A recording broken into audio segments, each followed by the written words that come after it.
السلام علیکم. جہاز وباسی ایک نئے یوٹیوب پروگرام کے ساتھ حاضر ہے. کچھ اہم موضوعات ہیں جس کے اوپر بات کریں گے. ایک تو پہلا موضوع ایس سی او کانفرنس میں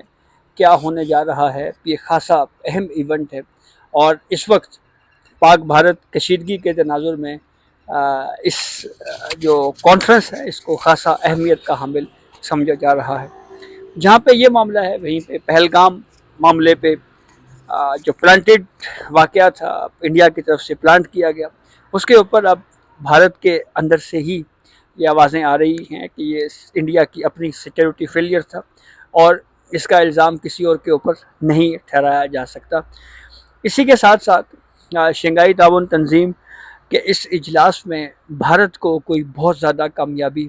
اس لیے بھی ملتی ہوئی بظاہر نظر نہیں آ رہی کہ ایک مسئلہ اور بھی، ایک کنٹروورسی اور بھی ہے، اور وہ یہ ہے کہ بدھزم کے جو روحانی پیشوا ہیں ان کے نامزدگی کے حوالے سے جو ہے وہ ڈسپیوٹ ہے بٹوین چائنا اور انڈیا. تو اس تمام تر موضوعات کے اوپر بات کرتے ہیں. آمنہ علی ہمارے ساتھ موجود ہیں. شروع کرتے ہیں. آمنہ، سب سے پہلے تو یہ بتائیں کہ شنگھائی تعاون تنظیم کا جو اجلاس ہونے جا رہا ہے، اس اجلاس کو آپ کیسے دیکھ رہی ہیں؟ تھینک یو سو مچ عباس صاحب. السلام علیکم. اچھا، دیکھیے، اس وقت بھی چین میں تیانجن میں 14 سے 16 جولائی تک S C O council of foreign ministers meeting ہونے جا رہی ہے، اور اس وقت پاکستان کے وزیر خارجہ، نائب وزیر اعظم اور وزیر خارجہ اسحاق ڈار بھی وہاں پر موجود ہیں. اور آپ کو بتائیں کہ یہ ہر سال ڈفرینٹ ممالک میں ہوتا ہے. پاکستان میں بھی یہ ایس سی او میٹنگ ہوئی تھی، آپ کو یاد ہو اگر، گزشتہ سال. اچھا، اس میں اس وقت جو یہ میٹنگ ہونے جا رہی ہے، اس میں کاؤنسل آف فارن منسٹر ہے، اس کے بعد council of head of states ہوگا جو کہ 31 اگست سے 1 سپٹمبر میں ہوگا تک ہوگا. اور اس میں اس جو council of foreign ministers meeting ہے، اس میں تمام تر جو 10 ممالک ہیں ایس سی او کے ممبر اسٹیٹس ہیں، ان کے جو فارن منسٹرز ہیں وہ اس اجلاس میں شرکت کر رہے ہیں. اور بیسیکلی یہ ایک فارن اور اکنامک پالیسیز کے جو کو جس طرح سے شیپ کیا جاتا ہے، اور اس حوالے سے یہ ہے، اس میں معاملات طے پائے جاتے ہیں سیکیورٹی سے ریلیٹڈ بھی،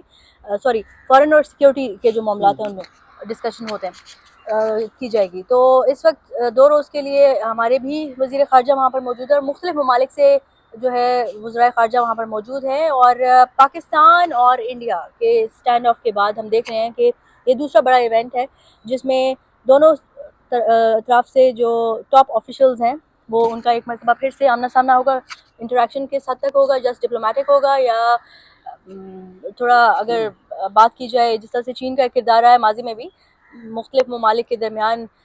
جو تنازعات ہیں، یس، ثالثی میڈیشن کے لیے، تو میں بھی کہا یہ کچھ، کیونکہ ساتھ میں ایکسپرٹ اوپینینز بھی ہیں کہ شاید چیزیں تھوڑی اس وقت اس طرف بھی جائیں. لیکن آپ کو بتائیں کہ اس 2 روزہ کاؤنسل آف فارن منسٹرز جو میٹنگ ہو رہی ہے، اس میں جو تمام تر ڈیکلیریشن، اسٹیٹمنٹس اور ڈاکیومنٹیشن کی صورت میں جو تمام تر معاملات طے پائے جائیں گے، وہ پھر council of head of states جو کہ 31 سے 1 سپٹمبر تک ہوگا، ان کے سامنے جو ہے فار اپروول جو ہے پریزنٹ کیا جائے گا. تو امپورٹنٹ میٹنگ ہے. اور اس معاملے پہ ہم نے یہ بھی دیکھا ہے کہ جو پچھلی ایس سی او کانفرنس ہوئی تھی اس میں انڈیا نے جو کوششیں کی ہیں وہ مکمل طور کے اوپر ناکام ہوا ہے. پہلگام واقعے کو پاکستان سے جوڑنے کی جو سازش تھی اس کے اوپر، کیونکہ وہ ڈیفینس منسٹرز جو تھے تمام تر موجود تھے، اور جو ڈکلیریشن تھا اس پہ راجناتھ سنگھ نے سائن نہیں کیے تھے، انڈین ڈیفینس منسٹر نے، یہ کہہ کر کے اس میں پہلگام واقعے کا ذکر نہیں ہے. اور جس طرح سے وہ پاکستان کا نیریٹو، یہاں پہ بھی اس وقت بھی جو پاکستان اور چائنا اور بھارت کے مابین جو ڈسپیوٹ چلا رہا ہے، اس کو اگر ہم مد نظر رکھیں تو یہ لگ رہا ہے کہ انڈیا نے اگر پھر کوئی اس طرح کی کوئی اس فورم کو اپنے مقاصد کے لیے استعمال کرنے کی کوشش کی تو وہ بڑی ایک ناکامی اس کو اور ہوگی. اور یہاں پہ ایک اور امپورٹنٹ جو بات ہے مینشن کرنے والی کہ گلوان واقعے کے بعد سے، مطلب کہ exactly after 5 years Indian foreign minister China میں اس وقت جا رہے ہیں. تو یہ ایک اہم اس طرح سے بھی اس کو دیکھا جا رہا ہے. کہ ان کی جانب سے یہ کہا بھی ہے اپنی اسٹیٹمنٹ میں کہ دونوں ممالک کے، چین اور بھارت کے جو تعلقات ہیں، دونوں ممالک کے آپس میں جو تعلقات ہیں ان میں گزرتے وقت کے ساتھ ساتھ بہتری آ رہی ہے. لیکن یہاں پر ایک اور بڑا ایشو دلائی لاما کے حوالے سے جو اسٹیٹمنٹس آ رہی ہیں انڈیا کی جانب سے بھی، تو اس پہ بھی اگر ہم بات کر لیں ساتھ ساتھ، اور آپ کچھ بتانا چاہ رہے تھے اس پہ. جی بالکل، اس پہ جو ایک کنٹروورسی ہے اس پہ بہرحال یہ خاصی اس وقت جو ہے وہ اس کو تنقیدی نگاہ سے نہ صرف دیکھا جا رہا ہے کیونکہ بلکہ دلائی لاما جو ہے وہ خود چاہتے ہیں اپنے جانشین جی کو جو ہے مقرر کرنے کے حوالے سے جو چیزیں چل رہی ہیں، ان کی جو ابھی 90th برتھ ڈے ہوئی ہے اس پہ انڈیا میں ہی یہ سیلیبریشنز ہوئی ہیں، اور اس پہ جو ان کی جانب سے یہ کہا گیا ہے، تو اس پہ چائنا جو ہے وہ کافی زیادہ جی نالاں بھی نظر آ رہا ہے، اور یہ کہہ رہا ہے کہ یہ چین کا انٹرنل جو میٹر ہے، اور میٹر اس ہے، پہ انڈیا اور یا کوئی بھارت اس پہ بالکل بھی انٹروین نہ مداخلت کرے. نہ کرے. ایگزیکٹلی. تو یہ وہ ایشو بہرحال ہے جس کے اوپر جو ہے وہ کنٹروورسی لیکن ہے. اس میں پاکستان کا موقف واضح ہے کہ پاکستان کی جانب سے دفتر خارجہ جو ترجمان ہے ان کی جانب سے جب بریفنگ میں یہ سوال بھی ہوا تھا، تو اس پہ اسپیشلی ان کی جانب سے یہ کہا گیا تھا کہ پاکستان جو ہے چین کے ساتھ، چین کے تمام تر جو معاملات ہیں ان کو باقاعدہ ایک احترام کے رشتے بھی ہے، اور جو ہماری جو دوستی ہے اور سپورٹ ہے، تو تمام تر اس طرح کے جو کنٹروورشل معاملات ہیں ان میں پاکستان کی جو فل فلیج سپورٹ ہے وہ چائنا کے ساتھ ہوگی. اور یہ تبت کا معاملہ ہو، دلائی لاما جو بھی ان کے اس وقت کنٹروورسیز چل رہی ہیں، تو یہ ان کا انٹرنل میٹر ہے. جی اور اس کے ساتھ ساتھ جو پہلگام واقعے کے اوپر بھی ایک اہم انکشاف جو ہے وہ کیا گیا ہے، جس میں انٹرنلی بھی بھارت میں سے یہ آوازیں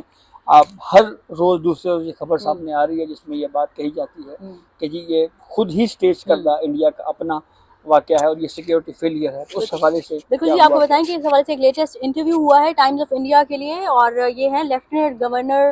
سری نگر جموں اینڈ کشمیر منوج سنہا. ان کی جانب سے یہ اس چیز کو ایکسیپٹ کیا گیا ہے کہ پہلگام واقعہ جو تھا یہ انٹرنل فیلئر تھا، اور یہ سیکیورٹی کو لیپس کہیں اس کو، اور باقاعدہ ان کی جانب سے یہ کہا گیا ہے کہ اس میں کسی بھی اس کی جو ہے کسی کو قصوروار نہیں ٹھہرایا جا سکتا. یہ انٹرنلی اور اس کی رسپانسبلٹی انہوں نے خود قبول کی، اور انہوں نے یہ کہا کہ یہ اپنا ان کا جو سیکیورٹی فیلئر تھا. ایسے ہی ہے. اور بالخصوص جو پاکستان کے اندر بھارت کی جانب سے جو ٹیررزم کے واقعات جو ہے وہ کیے جا رہے ہیں، بالخصوص بلوچستان میں جس طرح کے واقعات ہوئے، جعفر ایکسپریس کے اوپر جو اٹیک ہوا اس میں را کی انوالومنٹ ہے. باقی تو یہ سارے جو واقعات اور ساری چیزیں جو ہیں وہ اس بات کی طرف بہرحال اس کی نشاندہی کرتی ہے کہ عالمی سطح کے اوپر بھی پاکستان نے اس ایشو کو ٹیک اپ کیا ہے اور اس کے اوپر بات کی ہے کہ یہ بھارت کی جو انوالومنٹ ہے وہ پاکستان میں عدم استحکام پیدا کرنے کے لیے جو ہے وہ اس کے یہ سارے ثبوت بھی عالمی سطح کے اوپر بھی جو ہے وہ دیے گئے. اور یہاں پر ہم ایک مرتبہ پھر سے دیکھ رہے ہیں کہ انڈین میڈیا کی جو اس تمام تر واقعے کو لے کے جس طرح سے پورٹری کیا جا رہا ہے، اور رپورٹنگ جو ہے کافی بوکھلاہٹ کا شکار لگ رہا ہے. اب ہم دیکھ رہے تھے کہ ایک مرتبہ پھر سے ایک ذرائع سے رپورٹ چلائی جا رہی ہے جس میں یہ کہا گیا ہے کہ پاکستان کی جو انٹیلیجنس ایجنسی ہے ISI اس کی انوالومنٹ ہے، اور اس کے ساتھ ساتھ جو لشکر طیبہ کا جو گروپ ہے وہ اس کا جو ایک ممبر ہے اس کا باقاعدہ اس رپورٹ میں مینشن کیا گیا ہے کہ کس طرح سے ان لوگوں نے پراپر اس پہلگام واقعے کو جو ہے پلاٹ کیا، اور کیسے اس حوالے سے تمام تر جو منصوبہ بندی کی گئی. تو یہ لیکن کہانیاں جو گڑھی جا رہی ہیں بھارتی میڈیا کے اوپر، یہ جھوٹ اور پروپیگنڈا یک طرفہ ایک جھوٹا نیریٹو جی جو ہے پھیلانے کی کوشش کی جا رہی ہے. تو اور اس حوالے سے پہلے بھی ہم نے دیکھا ہے کہ انڈین میڈیا جو ہے وہ جس برے طریقے سے ایکسپوز ہوا ہے، بالخصوص جو لاہور کی بندرگاہ کو بھارتی فوج کی طرف سے فتح کرنے کے جو واقعات جو رپورٹ ہوئے ہیں، تو وہ آج بھی انڈین میڈیا کی کریڈیبلٹی تو 4 روزہ سٹینڈ آف میں ہی سب نے دیکھ لی تھی. اور اس پہ جو کانگریس کے جو لیڈران ہیں، جب بھی کوئی صحافی بیچارہ کوئی سوال پوچھتا ہے تو اس سے وہ آگے سے یہی کہتے ہیں اچھا وہی ہیں نا جنہوں نے یہ کہا تھا جی کہ ہماری فوجیں جو ہیں وہ اسلام آباد داخل ہو گئی ہیں. وہ بیچارے شرمندگی کا ہی سبب جو ہے وہ بن رہا ہے. تو بہرحال شنگھائی تعاون تنظیم جو ہے وہ اجلاس جاری ہے، 2 روزہ اجلاس جاری ہے، اور یہ بہت اہم اس پہ ڈیولپمنٹ اس سینس میں بھی بہرحال ہو سکتی ہے کہ بھارت نے اگر پھر اس کو اپنے مضمون مقاصد کے لیے استعمال کرنے کی کوشش کی تو ایک مرتبہ پھر اس فورم سے شٹ اپ کال دی جائے گی. تو یہ اب تک کی اپڈیٹ تھی جس سے ہم نے آپ کو آگاہ کیا. اپنے فیڈ بیک سے ضرور آگاہ کیجیے گا. اجازت دیجیے. اللہ حافظ.